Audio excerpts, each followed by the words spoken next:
এই মেরাজ কি, এটা আমরা জগতের কিতাবপত্র দিয়ে, শরীয়তের হিসাব নিকাশ দিয়ে বুঝতে পারবো না।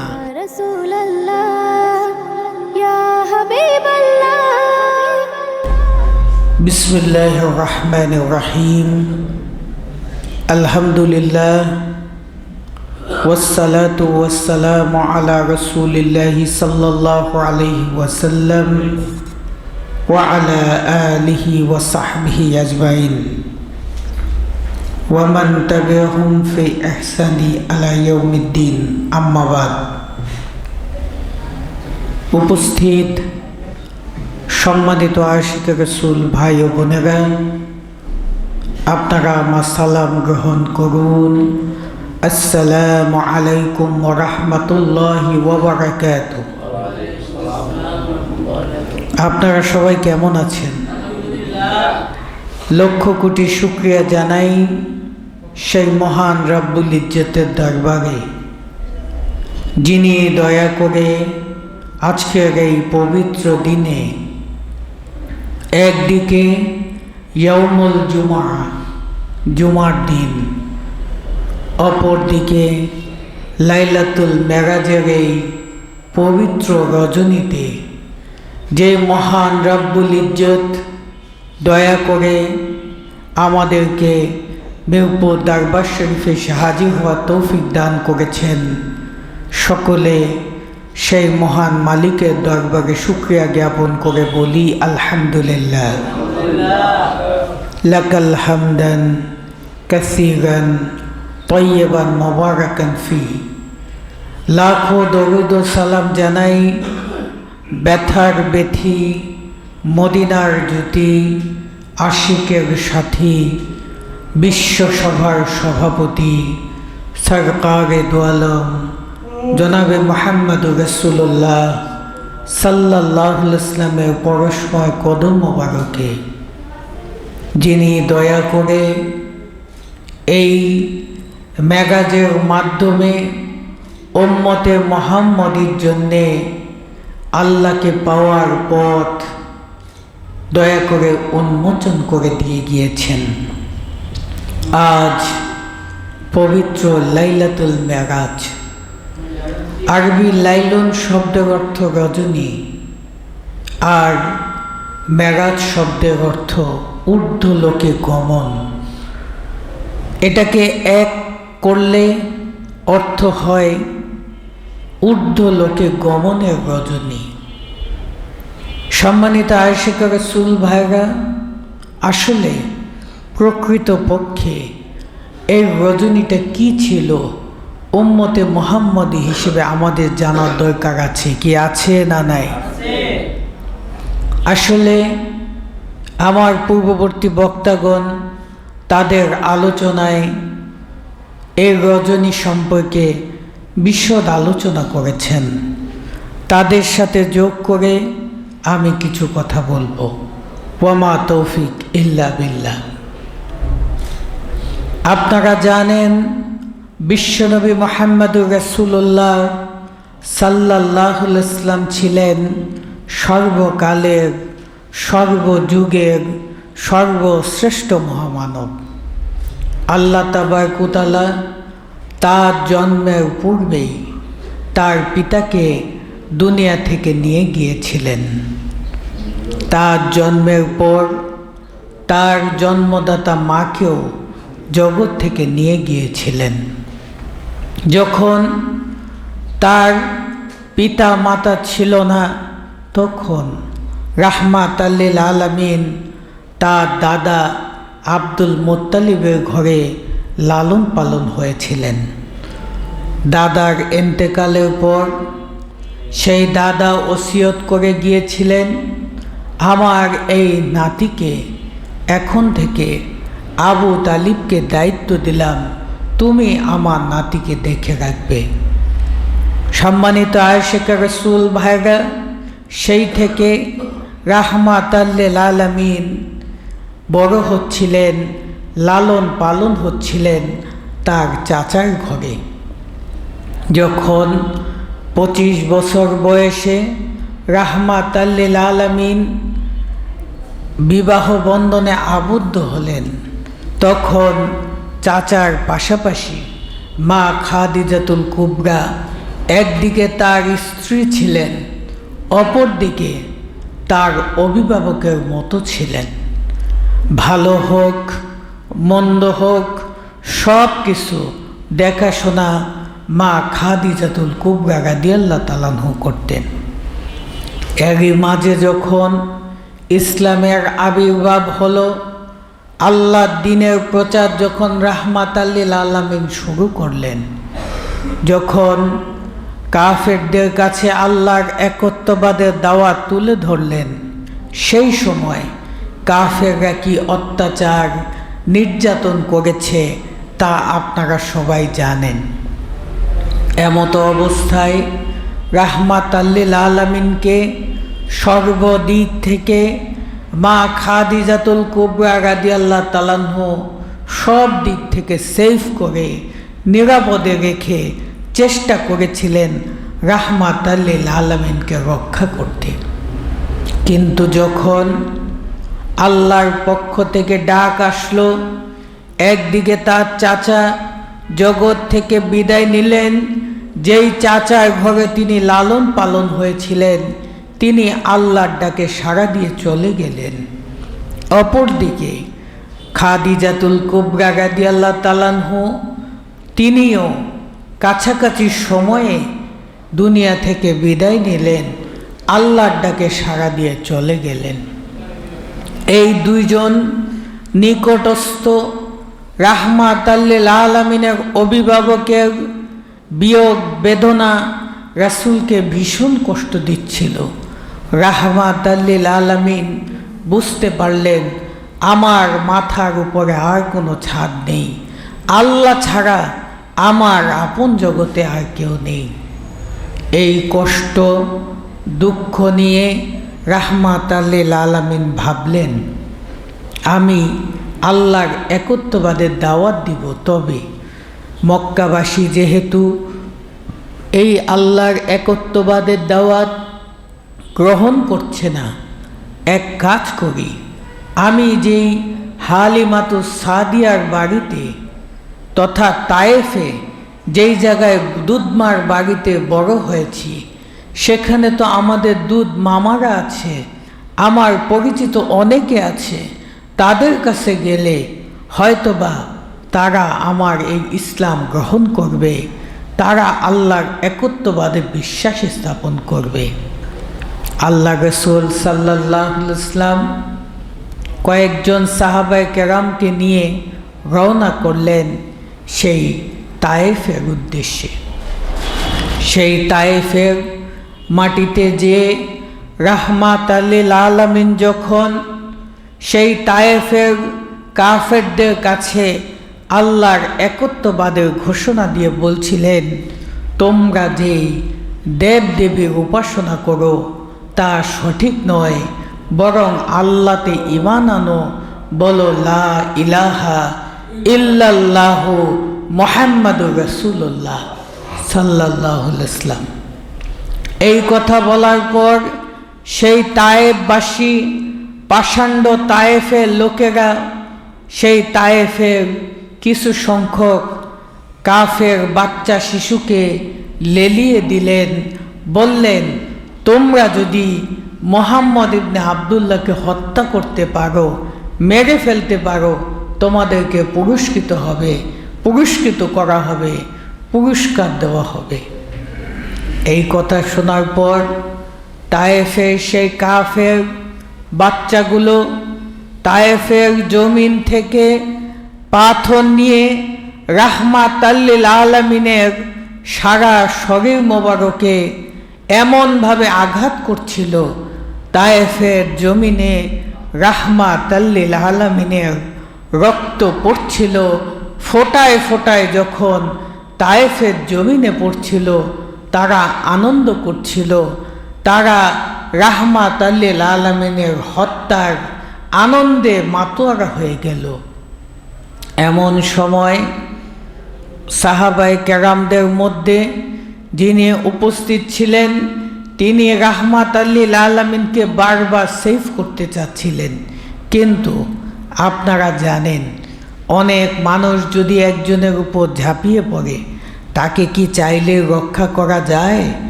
সম্মানিত আয়েশা রাসূল ভাইরা, কিন্তু আল্লাহ তার শ্রেষ্ঠ হাবিবকে রক্ষা করেছিলেন।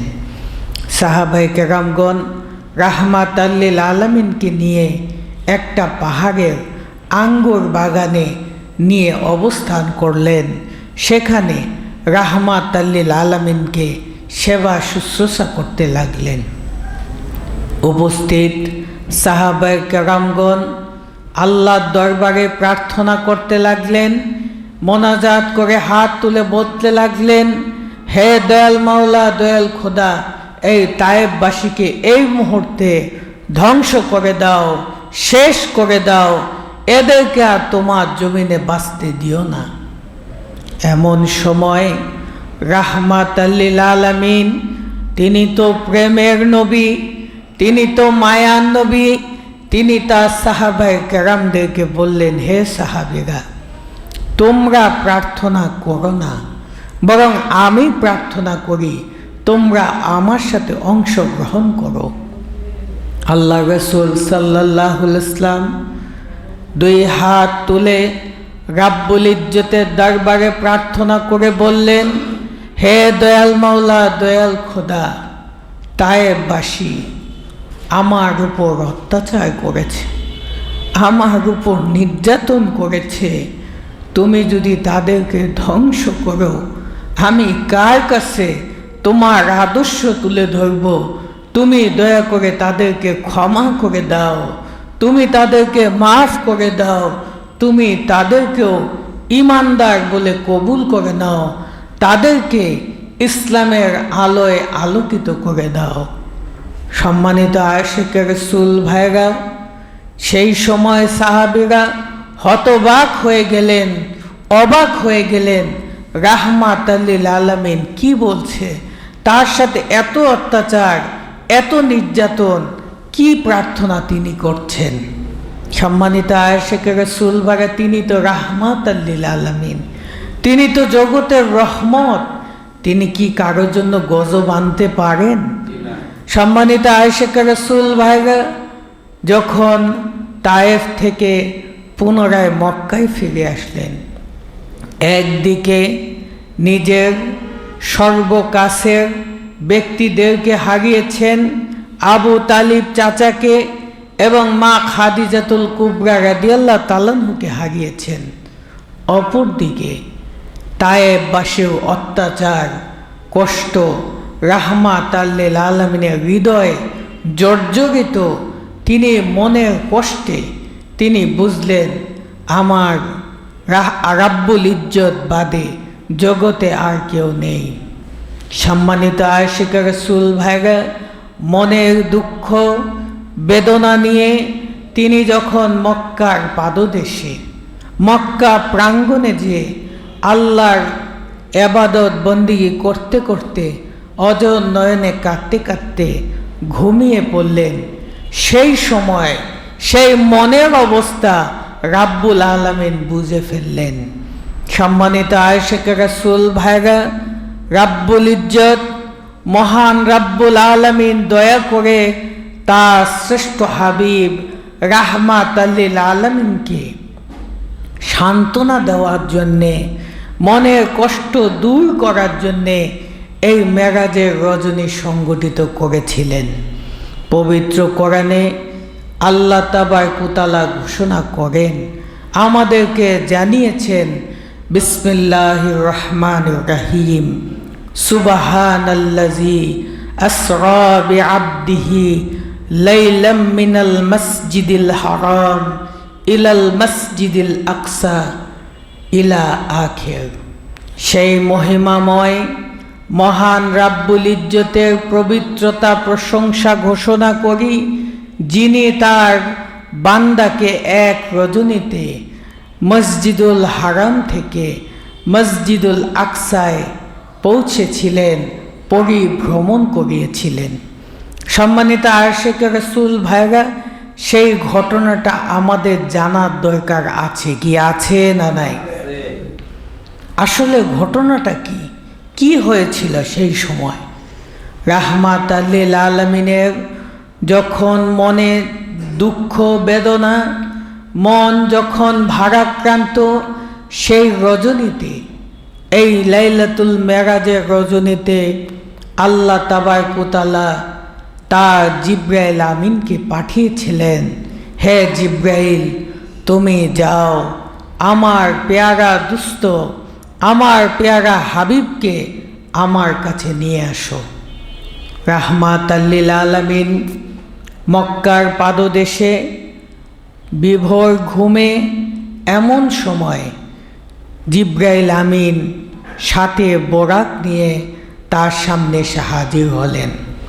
বললেন, ইয়া মুহাম্মদ, আপনি উঠুন। ইয়া মুহাম্মদ সাল্লাল্লাহু আলাইহি ওয়াসাল্লাম, আপনি উঠুন। এই কথা শোনার সাথে সাথে রাহমাতাল লিল আলামিন তাকালেন, তাকিয়ে দেখলেন জ্যোতির্ময় আলোকিত জিবরাইল আমিন সাথে একটা বোরাক নিয়ে তার সামনে এসে উপস্থিত। রাহমাতাল লিল আলামিন জানতে চাইলেন, হে জিবরাইল, তুমি কেন এসেছো, কি কারণ? জিবরাইল আমিন বললেন, হে রাহমাতাল লিল আলামিন, আপনাকে নেওয়ার জন্যে আল্লাহ তাবারক ওয়া তাআলা আমাকে পাঠিয়েছেন। সম্মানিত আয়েশা রাসূল ভাইরা রাহমাতাল লিল আলামিনকে বোরাকের পিঠেতে তুললেন এবং জিবরাইল আমিনও উঠলেন। এই আরবি বারকুন শব্দ থেকে বোরাক শব্দের উৎপত্তি। আরবি বারকুন শব্দের অর্থ বিজলি। বিজলি অর্থ আপনারা আকাশে দেখেন, যখন বৃষ্টি হয় তখন বিজলি চমকায়। কি চমকায় না চমকায় না বলেন তো? এটা কি 1 মিনিট, 2 মিনিট, 10 মিনিট থাকে? এটা চোখের পলকেই বিজলি চমকায়, আবার বিকট আওয়াজ হয়। কি হয় না হয় না? এটাকেই আরবিতে বারকুন বলা হয়। এর অর্থ হলো সেই বোরাক এমনই এক যান ছিল, চোখের পলকেই এক মুহূর্তে লক্ষ মাইল, হাজার মাইল, হাজার কোটি মাইল চলে যেতে পারত। সম্মানিত আয়েশা রাসূল ভাইরা এই কারণে এটাকে বোরাক বলা হয়েছে। সম্মানিত আয়েশা রাসূল ভাইরা সেই বোরাকে করে মসজিদুল হারাম থেকে রাহমাতাল লিল আলামিন বোরাকের পিঠে করে জিবরাইল আমিনের সাথে মসজিদুল আকসায় গেলেন। মসজিদুল আকসায় যাওয়ার পর তিনি দেখলেন সেই মুহূর্তে লক্ষ লক্ষ আল্লাহর পক্ষ থেকে ফেরেশতাগণ, সকল নবীগণ সেখানে উপস্থিত আছেন। সবাই তাকে রিসিভ করার জন্য দাঁড়িয়ে আছেন। রাহমাতাল লিল আলামিন সংকোচের সাথে সেখানে প্রবেশ করবেন, দেখলেন সেখানে মুসা আলাইহিস সালাতু ওয়াস সালাম, ঈসা আলাইহিস সালাতু ওয়াস সালাম, ইব্রাহিম আলাইহিস সালাতু ওয়াস সালাম সহ সকল নবীগণ তাকে রিসিভ করার জন্যে, স্বাগতম জানানোর জন্য অপেক্ষা করছেন। আল্লাহ রাসূল সাল্লাল্লাহু আলাইহি ওয়াসাল্লাম বোরাক থেকে নামলেন। নেমে তাদের সবার সাথে একে একে মুসাফা করে সেই মসজিদুল আকসায় প্রবেশ করলেন। দেখলেন পুরো মসজিদুল আকসা লোকে লোকারণ্য পরিপূর্ণ, সব নবী রাসূল সেখানে উপস্থিত আছেন। তখন সেই সময় সকলকে নিয়ে, সকলের অনুরোধে, আল্লাহ তাবারক ওয়া তাআলার নির্দেশে রাহমাতাল লিল আলামিন সেখানে ইমামতি করে 2 রাকাত নামাজ আদায় করলেন। এটা আপনারা সবাই জানেন। এই কারণে আমরা রাহমাতাল লিল আলামিনকে বলি ইমামুল মুরসালিনা খাতামুন নবীন। সকল নবী, সকল রাসূলের ইমাম হলেন বিশ্বনবী মুহাম্মদুর রাসূলুল্লাহ সাল্লাল্লাহু আলাইহি ওয়াসাল্লাম। সম্মানিত আয়েশা রাসূল ভাইরা, সময় সংক্ষিপ্ত, আমি সংক্ষেপে বলছি মূল কথাটা। তারপর সেখান থেকে সবার কাছ থেকে বিদায় নিয়ে রাহমাতাল্লিল আলামিন পুনরায় আবার বোরাকে চড়ে ঊর্ধ্ব আকাশে রওনা করলেন রাব্বুল ইজ্জতের কাছে। প্রথম আসমান, দ্বিতীয় আসমান, তৃতীয় আসমান, চতুর্থ আসমান, পঞ্চম আসমান, ষষ্ঠ আসমান পার হয়ে যখন তিনি সপ্তম আসমানে গেলেন রাব্বুল ইজ্জতের কাছে, এর মধ্যে অনেক ঘটনা সংঘটিত হয়েছে। সম্মানিত আয়েশা রাসূল ভাইরা, রাব্বুল ইজ্জতের কাছে যাওয়ার পর রাব্বুল ইজ্জত তার শ্রেষ্ঠ হাবিব রাহমাতাল্লিল আলামিনকে কাছে পেয়ে এত আনন্দিত, এত খুশি হলেন, রাহমাতাল্লিল আলামিন সেজদায় পড়ে রইলেন, হে দয়াল মাওলা, দয়াল খোদা, আমি সারা জীবন যেই প্রার্থনা করেছি তুমি আজ তা মঞ্জুর করেছ, তুমি দয়া করে আমাকে কবুল করে নাও। এইভাবে সেজদায় পড়ে যখন কাঁদতে লাগলেন, রাব্বুল ইজ্জত তার শ্রেষ্ঠ হাবিবকে উঠিয়ে মাথা তুলতে বললেন, হে আমার দোস্ত, হে আমার হাবিব, আপনি এখানে এসেছেন, আমি অনেক খুশি হয়েছি, আনন্দিত হয়েছি, আপনার আর মনের কষ্ট থাকবে না। তবে আমি কিছু জিনিস জানতে চাই, আমি কিছু জিনিস শুনতে চাই। আপনি যে আমার এখানে এসেছেন, আপনি কি খুশি হয়েছেন? রাহমাতাল্লিল আলামিন বললেন, হে দয়াল মাওলা, দয়াল খোদা, আমি খুশি হয়েছি, আমি আনন্দিত হয়েছি। তবে আমার উম্মত যদি আপনার দিদার লাভে ধন্য হতো তাহলে আমি আরো বেশি খুশি হতাম। সম্মানিত আয়েশা রাসূল ভাইরা, আল্লাহর পক্ষ থেকে রাহমাতাল্লিল আলামিনকে জানিয়ে দেওয়া হলো, হে রাসূল, আপনার উম্মতের মধ্যে যারা 5 ওয়াক্ত নামাজ পড়বে হুজুরি দিলের সাথে কায়মন বাক্যে আমার কাছে প্রার্থনা করবে, এই নামাজ তাদের জন্য মেরাজ হবে, যার কারণে বলা হয়েছে আসসালাতু মিরাজুল মুমিনিন, নামাজ হয়েছে মোমেন ব্যক্তির জন্য মেরাজ। এই মেরাজ এসেছে এই রজনী থেকে। সম্মানিত আয়েশা রাসূল ভাইরা, রাহমাতাল্লিল আলামিন আনন্দিত হলেন, কারণ তিনি তো উম্মতের নবী, উম্মতের কাণ্ডারি। তিনি যখন তার উম্মতের ব্যবস্থা পেলেন, মেরাজ লাভের পথ পেলেন, তিনি আনন্দিত হলেন। সম্মানিত আয়েশা রাসূল ভাইরা, সেই সময় আল্লাহ বললেন, হে আমার দোস্ত, আপনি যে এসেছেন, আপনি আমার জন্য কি নিয়ে এসেছেন? আপনি কি খালি হাতে এসেছেন? আল্লাহ রাসূল সাল্লাল্লাহু আলাইহি ওয়াসাল্লাম বললেন, আত্তাহিয়াতু লিল্লাহি ওয়াসসালাওয়াতু ওয়াত-তাইয়্যিবাত। হে আমার হাবিব, হে আমার দোস্ত, আমি আপনার জন্যে আমার পবিত্র অন্তর নিয়ে এসেছি, পবিত্র আত্মা নিয়ে এসেছি। এটাই হচ্ছে আমার পক্ষ থেকে আপনার জন্য উপহার। আল্লাহ তাবারক ওয়া তাআলা অত্যন্ত খুশি হলেন, আনন্দিত হলেন এবং তার উম্মতের জন্যে, রাহমাতাল্লিল আলামিনের জন্যে সালাম দিলেন, শান্তি দিলেন, শান্তি বর্ষণ করলেন। সম্মানিত আয়েশা রাসূল ভাইরা, এই কথোপকথনের বিধান আমরা আজও নামাজের সময় যখন আমরা বৈঠকে বসি, আমরা কি তা পাঠ করি না করি না? সম্মানিত আয়েশা রাসূল ভাইরা, এই বিধান এসেছিল এই মেরাজ থেকে। সম্মানিত আয়েশা রাসূল ভাইরা, এই মেরাজের মাধ্যমে নামাজ আসলো, রোজা আসলো, ইসলামের অন্যান্য বিধিবিধান আল্লাহর পক্ষ থেকে পরিপূর্ণভাবে রাহমাতাল্লিল আলামিনের উম্মতের জন্য নাজিল হলো। সেখান থেকে রাহমাতাল্লিল আলামিন তার উম্মতের জন্যে এই পূর্ণাঙ্গ বিধিবিধান নিয়ে রওনা করলেন, আবার পুনরায় মসজিদুল হারামে এসে পৌঁছালেন। সকাল হলো, সকাল হওয়ার পর সাহাবায়ে কেরামগণ আসলেন। এমন সময় রাহমাতাল্লিল আলামিন তো ভীষণ খুশি, ভীষণ আনন্দিত। তিনি বললেন, আজকে রাতে আমি মসজিদুল হারাম থেকে মসজিদুল আকসায় গিয়েছিলাম। এই কথা শোনার পর যারা বয়োজ্যেষ্ঠ সাহাবী তারাও তো ভাবতে লাগলো, এটা কিভাবে সম্ভব?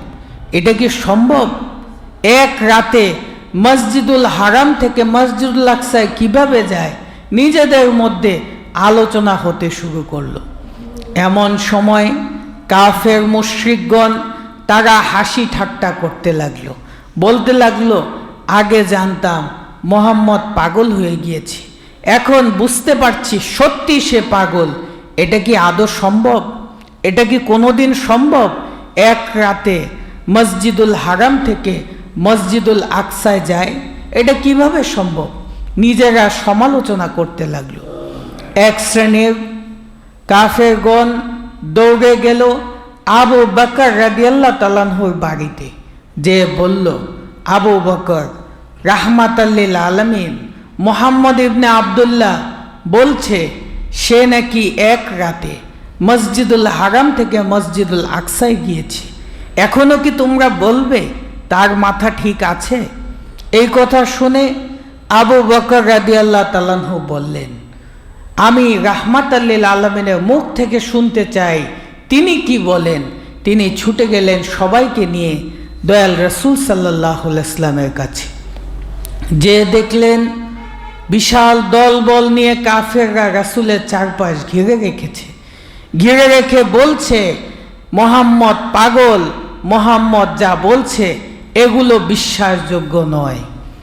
আবু বকর রাদিয়াল্লাহু তাআলা আনহু সবাইকে থামিয়ে দিয়ে বললেন, ইয়া রাসূলুল্লাহ, আপনি দয়া করে পুরো আজকে রাতের ঘটনাটা আমাকে বলেন। আল্লাহ রাসূল সাল্লাল্লাহু আলাইহি ওয়াসাল্লাম পুরো ঘটনা আবু বকর সিদ্দিক রাদিয়াল্লাহু তাআলা আনহুকে বললেন, জানালেন। জানানোর পর আবু বকর সিদ্দিক রাদিয়াল্লাহু তাআলা আনহু বললেন, ইয়া রাসূলুল্লাহ, ইয়া হাবিব আল্লাহ, আপনি সত্য বলেছেন, আপনি যা বলেছেন এটাই সত্য, আপনি যেটা বলেছেন এটাই ঠিক। এই কথা শুনে উপস্থিত সব কাফেরদের মুখ শুকিয়ে গেল, তারা হতভম্ব হয়ে গেল, এটা কি বলছে আবু বকর? এমন সময় দয়াল রাসূল সাল্লাল্লাহু আলাইহি ওয়াসাল্লামের কথা যখন কাফেররা বিশ্বাস করছে না, রাহমাতাল লিল আলামিন তখন অসহায় অবস্থা উপলব্ধি করছিলেন। আবু বকর রাদিয়াল্লাহু তাআলা আনহু যখন সাক্ষী দিলেন, সাথে সাথে রাহমাতাল লিল আলামিন বললেন, হে আবু বকর, তুমি সত্য বলেছ, তুমি সঠিক বলেছ, আনতা সিদ্দিক, তুমি সত্যবাদী। সম্মানিত আয়েশা রাসূল ভাইরা, আবু বকর রাদিয়াল্লাহু তাআলা আনহু সবার সামনে বললেন, হে মক্কাবাসী, তোমরা বিশ্বাস করো রাহমাতাল লিল আলামিন যা বলেছেন তা সত্য। কারণ তোমরা কি জানো না, রাব্বুল ইজ্জতের কাছ থেকে জিবরাইল আমিন মুহূর্তের মধ্যে যদি ওহী নিয়ে রাহমাতাল লিল আলামিনের কাছে আসতে পারে, তাহলে যার কাছে ওহী আসে তিনি কি এক রাতে মক্কা থেকে সেই মসজিদুল হারাম থেকে মসজিদুল আকসায় যেতে পারে না? তোমরা কি তা বুঝো না? রাহমাতাল লিল আলামিন যা বলেছে তা সত্য। সাদাক্তা ইয়া রাসূলুল্লাহ, আপনি যা বলেছেন তা সত্য, সঠিক। এই কারণে আমরা আবু বকর রাদিয়াল্লাহু তাআলা আনহুকে সিদ্দিক নামে ডেকে থাকি। কি আপনারা জানেন না? জানেন না? এই উপাধি আসলো কিভাবে? এটা এসেছে এই মেরাজের ঘটনার মাধ্যমেই। সম্মানিত আয়েশা রাসূল ভাইরা, যখন এই ঘটনা সংঘটিত হচ্ছে, এক কাফের, সে এই কাফেরদের দলভুক্তই ছিল, সে দূর থেকে হাসতে লাগলো, টিটকারি মস্কারি করতে লাগলো, কটূক্তি করতে লাগলো, মোহাম্মদ আসলেই পাগল, তার কথা বিশ্বাসযোগ্য না। এই কথা বলতে বলতে সে বাড়ির দিকে রওনা হলো। বাড়িতে বাজার নিয়ে গেল, বাজার নিয়ে যেয়ে বলল, এখন স্ত্রী তুমি এই বাজারগুলোকে রান্না করো, আমি গোসল করে আসি। স্ত্রীকে খাবার দিয়ে রান্না করতে দিয়ে সে গোসল করতে গেল। গোসল করতে যাওয়ার সময় তৎকালীন জামানার রীতি ছিল কাপড় চোপড় যেন না ভিজে, জামা কাপড় উপরে রেখে উঠানে রেখে মানুষ গোসল করত উলঙ্গ হয়ে। সে সময় যখন উলঙ্গ হয়ে পানিতে নামলো, ডুব দিল। এক ডুব দেওয়ার পর ডুব থেকে যখন উঠল, উঠার সাথে সাথে তিনি দেখেন যেখানে তিনি ডুব দিয়েছিলেন সেখানে আর তিনি নাই। তিনি অন্য এক রাজার রাজপ্রাসাদের পুকুরে তিনি উঠে গেলেন, ডুব থেকে উঠলেন। সে তো হতবাক, এ কি, আমি এখানে আসলাম কিভাবে, এটা কেমনে সম্ভব? তিনি এই অবস্থা দেখে হতবাক হয়ে গেলেন। তিনি ভাবলেন তিনি ডেকে অন্যদেরকে কাছে আনবেন, কিন্তু তিনি নিজের শরীরের দিকে তাকিয়ে চেহারার দিকে খেয়াল করে দেখলেন তিনি অবিকল নারীর আকৃতি হয়ে গিয়েছে। সম্মানিত আশিকে রাসূল ভাইরা, এখন কাপড় চোপড় নেই, জামা কাপড় নেই, অচেনা এক জায়গা, সেখানে কি কোনো নারী বিনা কাপড়ে বিবস্ত্র হয়ে উঠতে পারে? স্বাভাবিকভাবে তিনি পানিতেই ডুবে রইলেন। এমন সময় সেই রাজপ্রাসাদের রাজা তাকে দেখে পছন্দ হলো, সেই নারীকে বিবাহ করলেন। বিবাহ করার পর সেই রাজা এই নারীর সাথে সংসার করতে শুরু করলো। সম্মানিত আশিকে রাসূল ভাইরা, কেউ জানুক না না জানুক, সে তো জানে সে যে পুরুষ, কি জানে না জানে না। তিনি হতবাক যে এ কি, আমার সাথে এগুলা কি হচ্ছে। তিনি হতবাক হয়ে কাউকে কিছু না বলে সেই রাজার সাথে সংসার করতে লাগলেন। সংসার একদিন দুই দিন নয়, বছরের পর বছর করতে করতে, সংসার করতে করতে তার গর্ভে 7টা সন্তানের জন্ম হলো। সম্মানিত আশিকে রাসূল ভাইরা, 7টা সন্তান কি একদিনে হয়? এটা কি সম্ভব? বছরের পর বছর সে রাজার সাথে সংসার করতে লাগলো। বহু বছর সংসার করার পর তার গর্ভে 7 জন সন্তান হলো। সন্তান হওয়ার পর প্রতিদিনের মতো সে রাজ দরবারের পুকুরে সে যে গোসল করে, সেদিনের মতো সে ডুব দিলেন। ডুব দেওয়ার পর যখন আবার সে উঠলেন, ডুব থেকে উঠলেন, উঠার পর সে দেখলেন সে আবার সেই আগের জায়গায় চলে এসেছে। সম্মানিত আশিকে রাসূল ভাইরা, আগের জায়গা কোন জায়গা? যেই 7 বছর আগে যেখানে তিনি তার স্ত্রীকে দিয়ে গিয়েছিলেন রান্না করার জন্যে, তিনি বলেছিলেন আমি গোসল করে আসছি, এই রান্না গোসল করে আমি খাবো, সেই জায়গায় আবার পুনরায় চলে আসলেন। এমতো অবস্থায় তিনি দৌড়ে উঠলেন, শরীর মুছে, সারা শরীর গা মুছে দৌড়ে বাড়িতে গেলেন। বাড়িতে যে দেখেন আশ্চর্য, তার স্ত্রীর রান্না এখনো শেষ হয় নাই। এই ঘটনা দেখে তার আর দুনিয়ার কোনো মাথা কাজ করছে না, সারা দুনিয়ার সব হিসাব নিকাশ এলোমেলো হয়ে গেল। সে চিৎকার করতে করতে দয়াল রাসূলের মজলিসে গেলেন, যে বললেন সাদাক্তা ইয়া রাসূল আল্লাহ, আপনি যা বলেছেন তাই সত্য, আপনি যা বলেছেন তাই সঠিক। যেই আল্লাহ আমাকে আপনাকে কটূক্তি করার কারণে এই এত বছর অন্য জায়গায় অবস্থান করে 7 সন্তান জন্ম দিয়ে মুহূর্তের মধ্যে আনতে পারে, সেই আল্লাহ আপনাকে মসজিদুল হারাম থেকে মসজিদুল আকসায় নিয়ে গিয়েছিল, এটাই সত্য। আমি ঈমান আনলাম লা ইলাহা ইল্লাল্লাহু মুহাম্মাদুর রাসূলুল্লাহ সাল্লাল্লাহু আলাইহি ওয়াসাল্লাম। সম্মানিত আশিকে রাসূল ভাইরা, আসলে কি এই মেরাজ কি? এটা আমরা জগতের কিতাবপত্র দিয়ে, শরীয়তের হিসাব নিকাশ দিয়ে বুঝতে পারবো না। এটা যদি বুঝতে হয়, এটা যদি জানতে হয় এবং বাস্তব মেরাজ যদি লাভ করতে হয়, যিনি মেরাজ লাভ করেছেন, যিনি আল্লাহকে পেয়েছেন, যার জীবনে মেরাজ হয়েছে, এমন একজন মহামানবের কাছে যেতে হবে। কি হবে না হবে না? সম্মানিত আশিক রাসূল, আল্লাহ নিজেই বলেন, আর রহমানু ফাসআল বিহি খাবীরা, তুমি যদি দয়াময় রহমান সম্পর্কে জানতে চাও, যিনি রহমান সম্পর্কে জানেন তার কাছে যাও। সম্মানিত আশিক রাসূল ভাইরা, আমরা যদি মেরাজ বুঝতে চাই, মেরাজ জানতে চাই, তাহলে যিনি মেরাজ লাভ করেছেন এমন নায়েবে রাসূল ওলি আল্লাহদের কাছে যেতে হবে। কি হবে না হবে না? সম্মানিত আশিক রাসূল ভাইরা, আজ আমরা মিরপুর দরবার শরীফে এসেছি সেই মহামানবদের কাছে, সেই মহান শায়েখ কুতুবুল আকতাবের কাছে, যারা বাস্তব জীবনে মেরাজ লাভ করেছেন এবং মেরাজের বিদ্যা আমাদের দিতে সক্ষম। সক্ষম না অক্ষম বলেন তো? সম্মানিত আশিক রাসূল ভাইরা, আমি আশা করব আপনারা সকলে আমাদের মহান শায়েখ কুতুবুল আকতাবের শিক্ষা লাভ করে, মিরপুর দরবার শরীফে শিক্ষা লাভ করে আপনাদের নিজেদের মাঝেও যেন সেই মেরাজ হয়, আপনারা যেন সেই মেরাজ লাভে আল্লাহ নৈকট্য লাভ করতে পারেন। আল্লাহ যেন দয়া করে আপনাদের সবাইকে সেই তৌফিক দান করেন। সবাই বলুন আমিন। বারাকাল্লাহু লানা ওয়া লাকুম ফিল কুরআনিল আযীম ওয়া রাফা'না লাকা ইয়াকুম আয়াত ওয়া যিকরিল হাকীম। اللهم اغفر لي ولوالدينا وللمؤمنين يوم يقوم الحساب.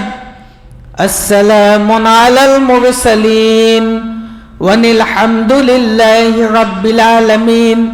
السلام عليكم ورحمة الله وبركاته.